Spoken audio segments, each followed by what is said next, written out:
Welcome back to another tech tip by Appliance Video. Today, we're going to look at why are dishes coming out tarnished after running them through the dishwasher.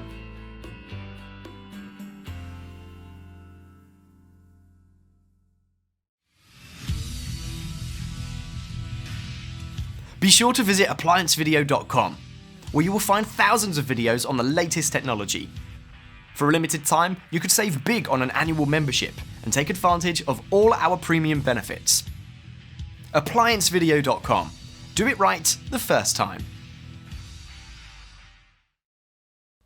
The main reason for your dishes being tarnished is high sulfur content in the water supply.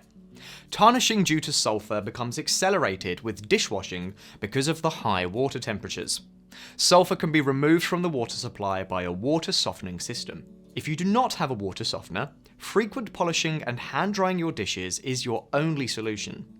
When sulfur meets foods such as eggs, salt, mayonnaise, or acidic foods such as tomatoes, it speeds up the tarnishing process. Always pre-rinse these dishes thoroughly before putting them in the dishwasher. If this video helped you, like the video and subscribe to the channel. I'll see you in the next one.